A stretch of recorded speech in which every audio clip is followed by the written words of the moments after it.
박사님이 6번째 생각의 벙커의 주인공으로 보셨는데, 마지막에 이제 우리 그 박사님 시기라는 걸 말씀을 하시면서 많은 생각을 느끼게 해주신 것 같습니다. 그 중에 제 머릿속에 떠오르는 게 행복이라는 단어가 있어서 행복의 어떤 개별성을 말씀을 해주신 게 아닐까 이런 생각이 좀 들었습니다.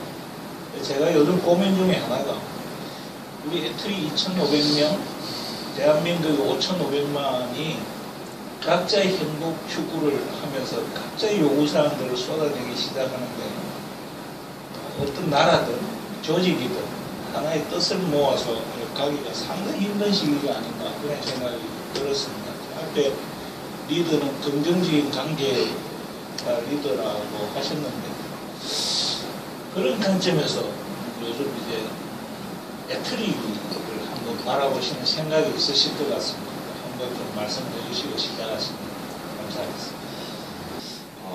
어떻게 보면은 그 애틀이가 처음 들어올 때는 사실은 연구 소기 때문에 그 연구라는 것은 어떻게 보면은 어떤 지적 호기심 또 아니면 세상에 대한 호기심 그리고 열정 이런 것들을 풀 수 있는 하나의 특혜가 지어주는 것이다 라고 생각하고 들어왔고 적어도 30대에는 그런 어떤 그런 환경들을 만들어 왔던 것 같아요. 모든 걸 새롭게 셋업하면서 그런 시간이 좀 있었던 것 같은데 어느 시점부터인가 제 눈에는 그런 부분들이 잘 안 보이는 것 같고 여기를 좀 회사처럼 생각하는 그런 측면 또 어떻게 보면 아주 작은 어떤 인사평가라든지 아니면 인센티브 어떤 로열티 이런 거에 의해서 목숨을 거는 그런 많은 어떤 후배들의 모습을 많은 다는 아니지만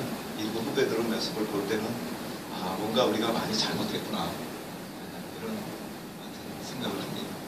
그래서 적어도 누구나 다 같이 일체성을 가질 수는 없겠지만 행복이라고 하는 게 아까 그 이제 리더십에서 잠깐 얘기했던 그 어떻게 보면은 긍정적 관계라고 하는가라고 하는 그런 관점에서 행복은 어떤 그런 부분에서 어떤 일체성 많은 세포들이 그런 어떤 일체성의 순간을 느끼는 순간 어떤 관계에 있어서 굉장히 긍정적이다라고 하는 그런 걸 느끼는 순간 사람이 순간순간 행복을 맛보는 것이 아닌가 좀 그런 측면에서 좀 애틀이가 좀 그런 것들을 가져갈 수 있으면 좋겠다. 좀 합니다. 네. 분명히 뭔가 이 두 분이 오대곤 박사님이 활동하시는 걸 보면서 그걸 분명히 체감을 하신 게 있지 않을까 싶어요. 분명히 그 관련해서 한번 좀 말씀을 좀 해주시면 왜 모셨는지 답을 찾을 수 있지 않을까. 제가 이제 어제도 그 얘기를 조금 했었는데 최근에는 제가 여러 가지 책에서도 좀 그런 유사한 것들이 있어요. 저는 좀 골치 아픈 책은 안 보고요. 되게 쉬운 책만 주로 보는데 그 일본의 어느 문구점인가 이바치 문구점인가 그런 책이 하나 있는데 가끔 어디 주변에 굴러다니다가 책이 두껍지 않으면 저는 슬쩍 봅니다. 거기 그런 얘기가 어느 두 연배가 틀린 두 여자분의 대화 중에 이제 연배 있으신 분이 그런 얘기를 해요. 좀 속이 답답하고 힘들 때에는 눈을 감고 자기 마음에다가 이렇게 외치랍니다. 반짝반짝, 반짝반짝 이렇게. 그러면 갑자기 어두웠던 그 마음 속에서 밤하늘의 별들이 갑자기 막 드러나듯이 별들이 막 생기면서 환해진답니다. 근데 내가 그걸 해봤더니 진짜 그러네요.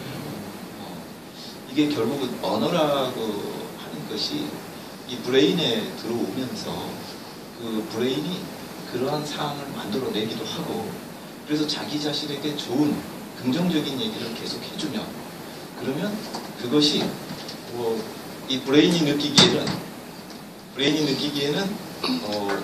이것이 굉장히 좋은 에너지예요. 그러면 이걸 빨리빨리 실어 나르고 싶은 거예요. 온몸에 빨리빨리 실어 나르고 싶어서 그렇게 되면은 소위 그걸 갖다 이제 기와 혈이 왕성해진다. 이렇게 계속 빨리 실어 나르게 되니까. 근데 이제 좋지 않은 마인드를 가지고 자꾸 부정적인 마인드를 가지고 자꾸 가지고 있으면 이건 별로 이렇게 널리 전파하고 싶지 않은 거야. 그러면 기하열이 정체가 돼요. 그런 병이 생깁니다. 그래서 저는 말이라는 게 굉장히 중요하다. 그리고 말이라는 건 보통 그 안에 메시지 담기도 있다. 이제 그러면 제가 이제 애투리 안에 있으면서 그래서 스스로 자기 자랑을 좀 합니다. 스스로 자기 자랑을 하는데 제가 예전에 이제 여기서 뭐 부장을 한 2번 해봤고 이제 뭐 팀장, 뭐 실장 같은 거를 이번까지 2번을 또 페어를 한번 해보게 될 것 같은데 그때 이제 부를 처음 맡으면서 그 당시 한 100여 명 가까이 되는 그 부원들과 어떤 미래를 위한 비전을 한번 같이 만들어 보자라고 적이 있었고 그때 제가 하여튼 뭐 중요하게 생각했던 건 어느 한 분 한 분의 생각이 다 소중하다. 다만 클리어하게 하나 우리가 좀 리더로서 해줄 수 있는 거는 적재적소에 이분들이 최선을 다할 수 있도록 해주는 그런 역할을 좀 해주는 게 리더겠다, 리더의 역할이겠다 싶어가지고 그 당시 있었던 그 실장을 오래 하시던 분들 중에 조금 현재보다는 미래 먹거리 위해서 좀 애써주십사 가서 한 새벽 3시까지 술과 담배를 마시면서 실장 자리를 후배한테 잠시 좀 물려주시고 잠시 맡겨주시고 그럼 미래 계획을 같이 합시다. 그래서 그 10년 이상 된 분, 시니어 10분을 그때 이제 실장 하시던 분들 3분하고 해서 그렇게 해서 한번 미래 계획을 한 적이 있어요. 그때 전체적으로 제 착각일지는 모르지만은 그때까지 있었던 그룹 멤버들이 나름대로 좀 해피하지 않았을까 이런 생각을 좀 해봤고 또 최근에 이제 작년에 한번 진짜 오랜만에 이제 그 애트리에서 기획이라는 거를 전체 연구원들 분야가 뭐 소콘, 뭐 미디어 또 그다음에 유무선 통신, 뭐 소재 부품 하시는 분들까지 전부 모아가지고 한 20분이 넘는 분들을 가지고 그 2군데에서 한번 기획을 동시에 한번 해본 적이 있습니다. 하나가 녹조 예측이라는 걸 해봤고 그거는 어쨌든 1등 당첨돼가지고 지금 이제 런칭이 돼서 가고 있고 그다음에 2번째가 치매를 했는데 그 치매는 꼴찌를 했지만 그래도 애트리에서는 꼴찌를 했지만 밖에서는 굉장히 너무 좋아해가지고 이거는 결론적으로 말씀드리면 그 치매 예측이라는 그 기획 과제는 그 여러 분야가 모여서 한 7 내지 8회의 그 브레인스토밍을 한 결과예요.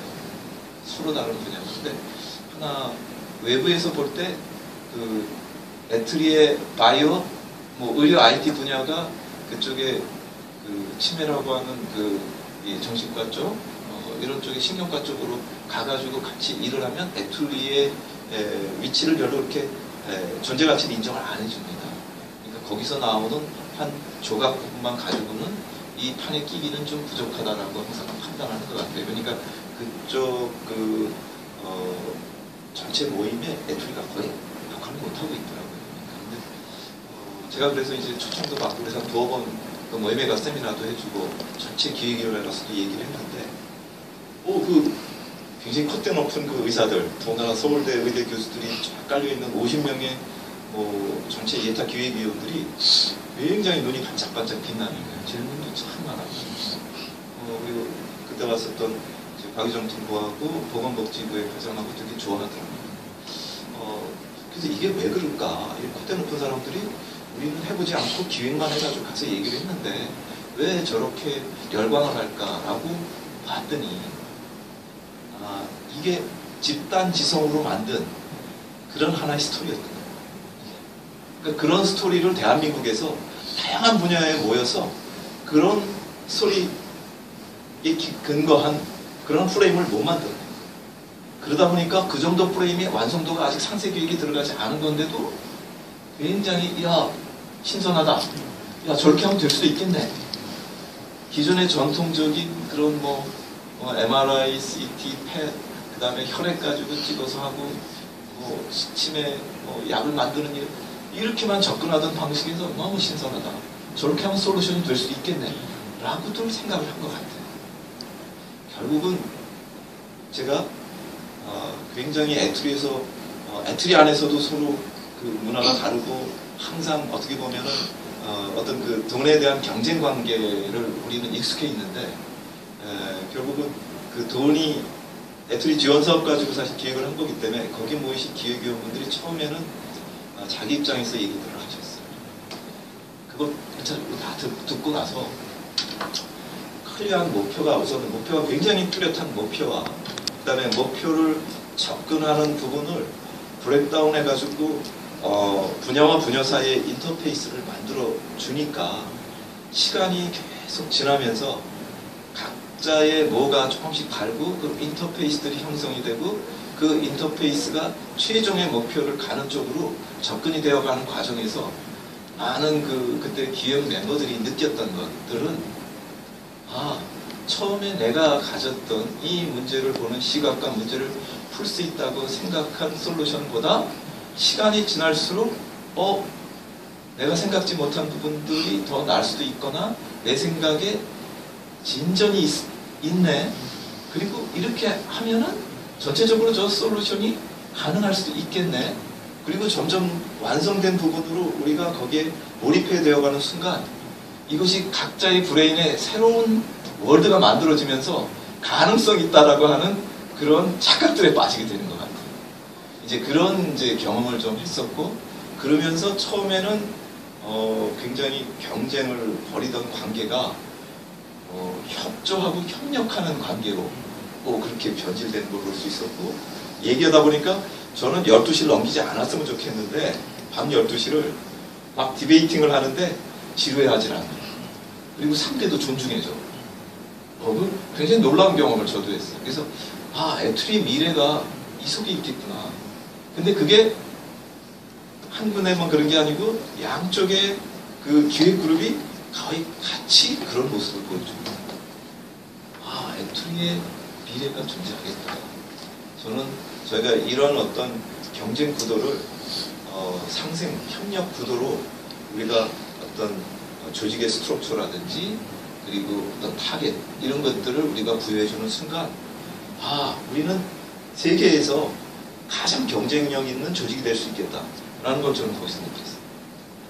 가슴 벅찬 순간. 근데 왜 우리 대부분의 많은 우리 애들이들은 그게 불가능하다는 생각에 좀 젖어 있다고 생각이 되는데 뭘 경험하지 못해서 저는 그 문제점이 우리나라 입시 교육에서부터 시작되는 것 같아요. 옆 사람을 협력해서 동료로 인정하는 게 아니라 다 경쟁 상대로 보는 거예요. 옆 팀도 과제를 내가 따와야 되고 얘보다 내가 더 실적이 좋아야 되고 그런 사람들의 그 기저에 깔린 그런 마인드 때문이지 않을까. 근데 이제 협력을 독려하는 방향으로 바뀌어야 되지 않을까. 네. 그러니까 이렇게 형성된 것이 아까 말한 대로 그 의식에 어떤 자기라고 하는 그런 것들을 스스로 만들어내는 과정 속에서 굉장히 많은 부모로 봤던 아까 밈이라고 하는 어떤 그 신체적 그 유전 인자뿐만 아니고 문화적 유전 인자까지 받은 데다가 거기 플러스 이제 후천적으로 많은 경쟁과 이런 속에서 아까 입시제도라든지 이런 속에서 형성된 부분이 있겠죠. 그래서 저는 어제도 그 애트리의 인사평가제도 그거 얘기를 좀 들었는데 결국 A, B, C, D, E, S, A, B, C, D 할 때 그 큰 차이점이 절대평가로 바꾼 다음에 보니까 B의 포션이 A로 많이 와 있는 그 차이가 있더라고요. 근데 그럼에도 불구하고 스틸 불만적인 부분은 그렇게 되면 기존의 B까지는 불만이 없었는데 B도 이제 불만을 할 수밖에 없는 그런 이제 상황이 될 수도 있을 것 같아요. 막말로 그냥 S하고 D만 두고 나머지 그런 걸 둘 필요가 뭐가 있겠냐. 진짜 잘하는 사람 굉장히 투명하게 평가하고 거기는 홍보도 해주고 자랑 같이 박수도 동료가 박수 쳐주는 S그룹이 있고 저기는 조직인데 저렇게 그냥 막 해도 월급 계속 주고 아무런 견제 장치가 없으면은 그러니까 그냥 양념상 하나 D 정도 놔두면 됐지. 이런 생각을 좀 옆에 동료랑 좀 어제 한 적이 있었는데 바로 그런 어떤 인사평가제도 이런 것들이 결국 협력을 아직도 스팀 해주고 있지 않는가. 개인적으로 애트리 같은 조직은 이게 전문가 아까 커리어 패스 이야기했지만 한 사람 한 사람이 전문가로서 처음부터 석박사 하고 온 그 전문인 자체 한 명을 크게 봐주고 수준 높게 대해주고 그분들의 역량을 존중해주고 전에 우리 그 기초기술연구부 있었지 않습니까? 예, 그분들의 자부심이 그거였어요. 그때 원장님 계실 때 기초기술연구부는 한 사람 한 사람이 팀장이다, 실장이다, 뭐 그런 이야기가 있어서 사이언티스트, 뭐 엔지니어의 차이를 말씀드리려고 하는 게 아니고 애들이 전반적인 문화가 한 사람 한 사람이 아니고 부서 단위로 가고 뭐 프로젝트 단위로 가는데 한 사람을 되게 중시하고 그 위에 있는 분들이 또 자동으로 더 업그레이드 되고 뭐 이런 식의 레벨업 되는 그런 문화가 되게 되면 대학 입시 때 그 과정을 겪었음에도 불구하고 조직 내에서 새로운 경험으로 새로운 조직 문화를 만들 수 있는데 저희는 보면 진짜 뭐 거의 일반 회사 조직처럼 뭐 말단 직원 한 명 그 위에 조금 올라가면 선임급이라고 하는 뭐 대리급 정도 되는 이런 식의 하이라트 가지고는 애트리 미래가 그 밝지 않다고 생각하거든요. 한 사람 한 사람을 계속 존중해주고 레벨업 시키는 그런 조직 문화였으면 좋겠다는 생각이 듭니다. 저는 너무나 당연한 얘기지만 애트리 조직 내에서조차 그런 것들이 안 만들어져 있다. 우리는 그 아파트에 사는 것도 그냥 어디 선약각 같은 데 들어서 살고 있는데 이 애트리 조직 와도 그냥 그 앉는 의자부터 시작해서 이제 이런 여러 가지들이 사실 그럴 수 있다고 보고 이게 참 심지어 저도 그런 경험을 했으니까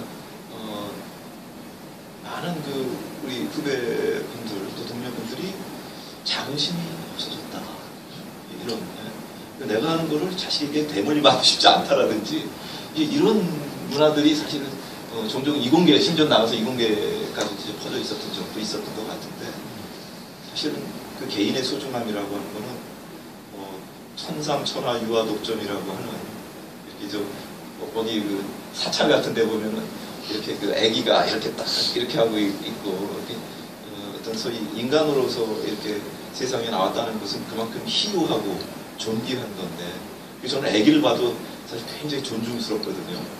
그것은 너무 당연해요.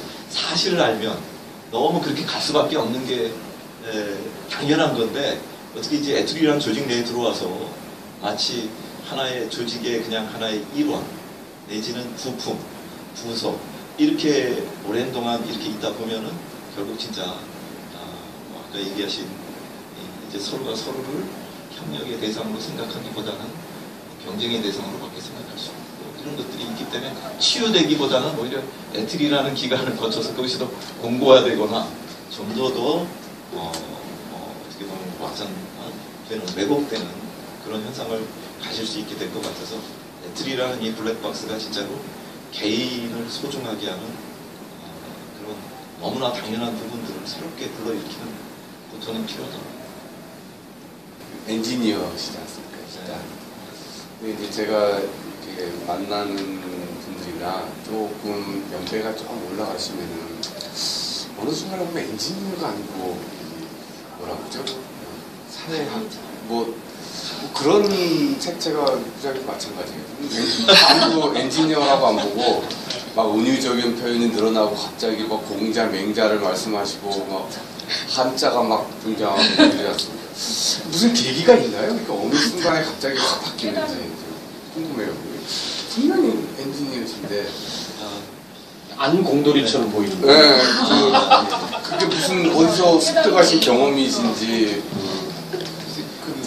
저희 때는 이제 이공계 특히 이제 공대는 여자들이 별로 없었거든요. 그래서 저는 이제 여성성이 좀 강해서 지금 근데 저는 하나 이제 좀 불행한 그 우리 대한민국의 이제 역사 중에 한 단면인데 연구소로 들어와가지고 사실 끝까지 엔지니어로서 연구자로서 다시 남을 수 있으면 좋겠다 이런 생각이 드는데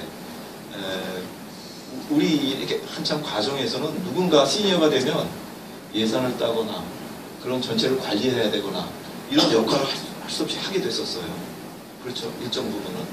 그러니까 이제 저도 뭐 그런 전체를 어쩔 수 없이 좀 밟았기 때문에 그러다가 이렇게 붕 뜨게 되니까 이제 다시는 돌아가기 어려운 이제 그런 상황이 되니까 조금 좀 저는 이제 불우한 편인데 예전에 한번 그 듀얼 트랙이라고 해가지고 듀얼 레더. 네. 그래서 쭉 어느 정도 지내보다가 나는 엔지니어보다는 오히려 매니지먼트 쪽 혹은 또 다른 쪽에 트랙이 맞으면 그쪽으로 다시 갈아탈 수 있는 그런 제도적으로 만들자라고 이제 했었던 기억이 납니다. 근데 지금 생각해 보니까 엔지니어는 좀 더 어떻게 보면은 좀 더 자기 분야에 좀 더 깊이 좀 들어가야 하는 그런 운명을 타고 가신 분이고 좀 더 많은 분들의 엔지니어들이 그 일을 할 수 있게 또 해주는 또 역할도 필요하니까 이제 그런 부분들이 뭐 행정 파트라든지 또 아니면 관리 파트라든지 이제 이런 부분들이 뭐 역할상 좀 존재해야 되는 게 아닌가 싶고요. 한번 이걸 좀 역할을 한번 바꿔보는 것도 저는 불가능하지 않다고 생각합니다. 예를 들어 진짜로 뭐 에투리에 들어오실 때는 뭐 어느 행정 연구 어느 파트든 불구하고 굉장히 큰 경쟁력을 뚫고 오신 분으로 제가 알고 있는데 그 나름대로 에투리에서 관리를 하시다가 연구 분야로 가시는 분이 저는 좀 나왔으면 좋겠어요. 연구도 제가 이렇게 하다 보니까 저는 좀 머티리얼 사이드를 가지고 시작을 했어요.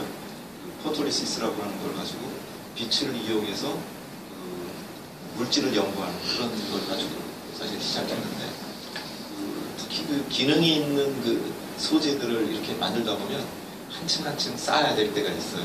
그걸 이제 소위 그 에피텍시라고 하기도 하고 그걸 이제 소위 결정을 이제 만들어 주는데 결정이 되면 그 일정한 그 분자 간의 거리를 갖는 어떤 특성이 유니크한 그런 소재들을 만들어 주는데 그때 특성을 우리가 뭐라고 말하냐면 레디스 콘스탄트라고 하는 격자상수라고 하는 원자와 원자 간의 거리 그게 이제 굉장히 중요한 그 성격이 됩니다. 근데 그 성격이 서로 다른 놈 그 이종 간의 머티리얼을 붙여야 될 경우가 많아요. 이제 붙였을 때 굉장히 큰 이펙트들이 나타나는데 뭐 밴드갭도 생기고 에너지도 만들어지고 그러는데 이때 서로 다른 이종 물질의 특성을 붙이는데 너무 차이가 나는 거야. 이게 격자상수가. 그러면 이놈들이 붙이는 순간 깨져버리는 거예요. 크랙이 나고 이래가지고 깨져버려요. 근데 우리가 인간사도 마찬가지라는 거죠. 그러니까 저는 우리가 말하는 뭐 이공학이라는 것이 이것이 어떤 자연과학이라는 게 저는 우리 사회학 또 나아가서는 뭐 우리 뭐 철학, 심리학과 다르지 않다고 저는 보여집니다. 이렇게 자세히 가만히 고민을 해보면 이 자연의 이 이치를 통해서 우리가 인간의 이치를 알 수가 있고 사회의 이치를 알 수 있다고 봐요. 그래서 저는 양쪽이 교본에서 나는 해보는 것도 충분히 사회학에 능통하신 분이 자연과학을 들어가면 더 잘할 수 있어요. 저는 양쪽이 한번 서로가 역할을 바꿔서 해보는 것도 저는 굉장히 그러니까 서로의 각자의 영역을 사수하려고 하실 게 아니고 한번 좀 바꿔서 해보면은 굉장히 어떤 진전이 있을 것이다. 그 새로운 에트리 만들기 TF 한리분과 분과장 맡으셨었잖아요. 네.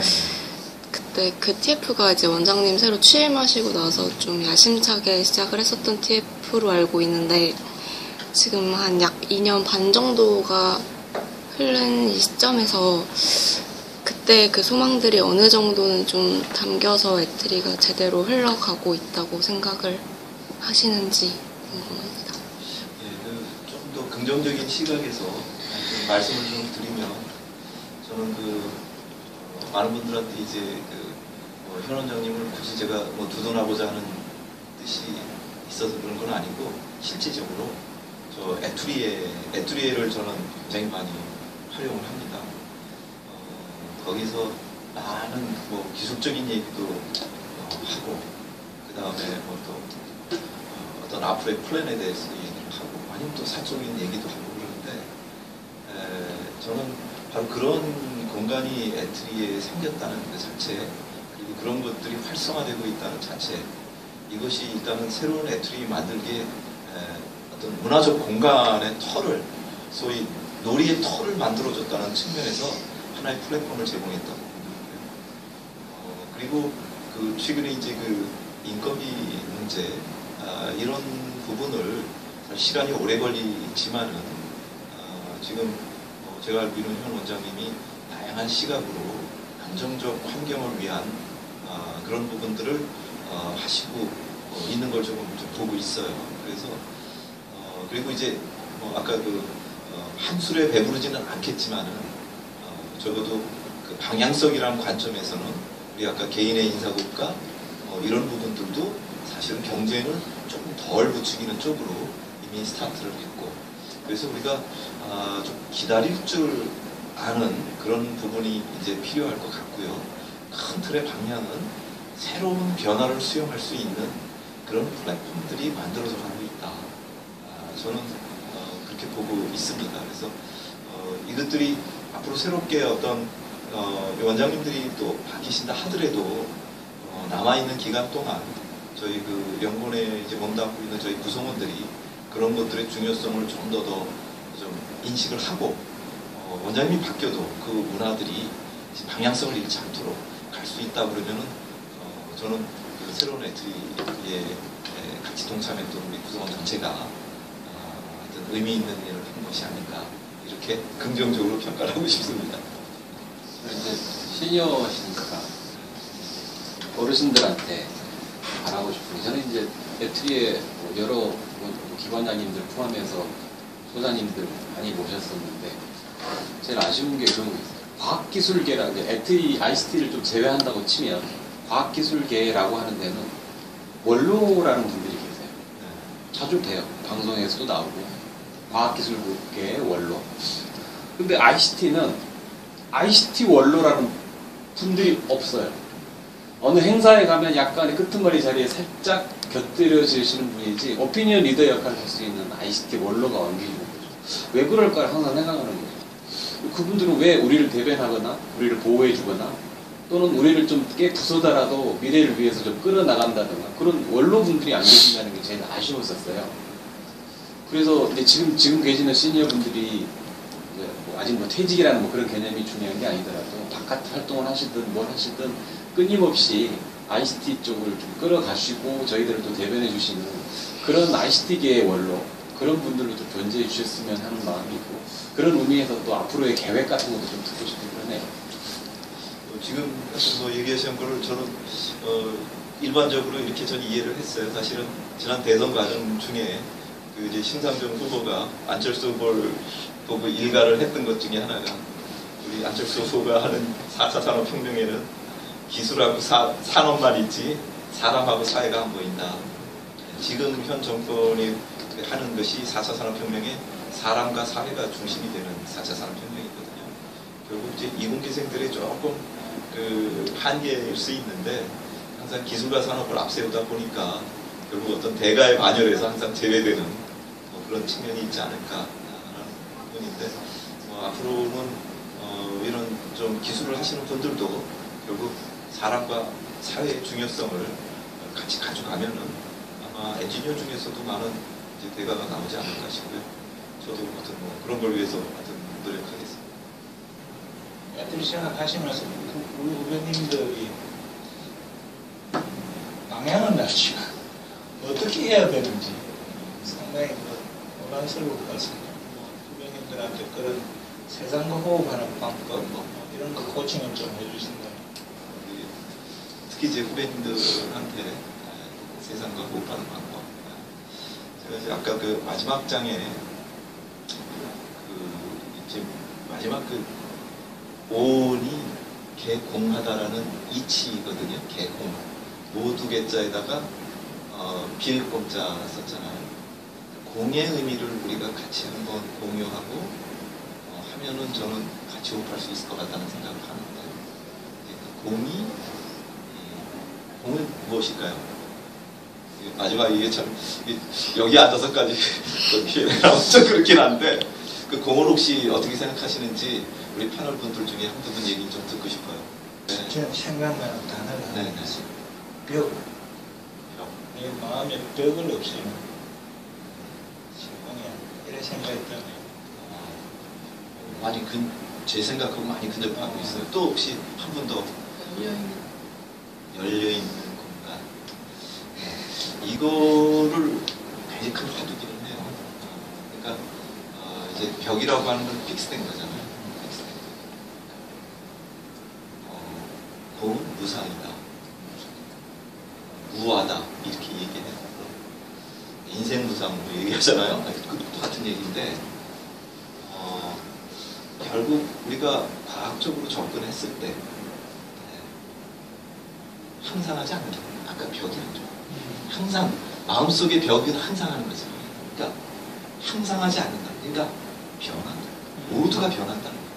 바깥의 세상도 변하고 바깥의 세상을 인지하는 나 이 안에 센서도 변하고 노화되고 변하잖아요. 그 안에 이미지도 변해요. 그리고 소식 나가서 의식조차도 변하지 않는 것은 하나도 없다. 결국 우리가 사는 이 세상의 진리는 변화다. 모든 게 변화의 산물이다. 지금의 애투리는 그 변화를 요구받고 있고 너무나 재미있는 놀이터입니다. 지금 우리가 이 애투리라는 이 유무형의 공간을 어떻게 인식하느냐라고 할 때 어차피 진리가 변화인 건데 인생이 변화인데 이 변화를 할 수밖에 없는 이 놀이터, 이 플랫폼에 우리가 같이 존재하고 있으니 저는 그러한 아주 기본적인 원칙 하나를 가지고 우리가 다시 세상을 각자의 센서로 바랍니다. 그건 다양성이라는 거예요. 다양성을 서로가 존중해 주면 우리가 아까 일체성이라고 하는 공동의 지향성, 방향성을 만들어내는 순간 애투리는 너무나 즐거운 그런 놀이터가 될 것이다. 그리고 아까 충분히 너무나 가치 호흡하는 것이 너무 즐거운 것이다. 그런 저는 그 긍정적 비전을 가지고 있습니다. 이걸로 마무리를 짓겠습니다. 감사합니다. 앞으로 그 후배님들이 자주 커피 사달라고 쪼르르 올지 모르겠습니다. 사제를 많이 털어주시죠. 요즘은 저도 커피 사줄 수 있는 카드가 네, 그러겠습니다. 오늘 우리 7번째 이소 생각의 벌크업 시간에 우리 오대국 박사님을 모시고 우리 애터리가 변할 수 있다는 희망, 우리가 또 새롭게 애터리를 만들 수 있다는 희망, 어떻게 하면 또 그게 가능하게 할까 생각들을 많이 던져주신 것 같습니다. 앞으로도 새로운 애터리를 만드는 촉매 같은 말씀을 던져주시는 게 아닌가 싶습니다. 기분 감사해 봅니다. 고맙습니다.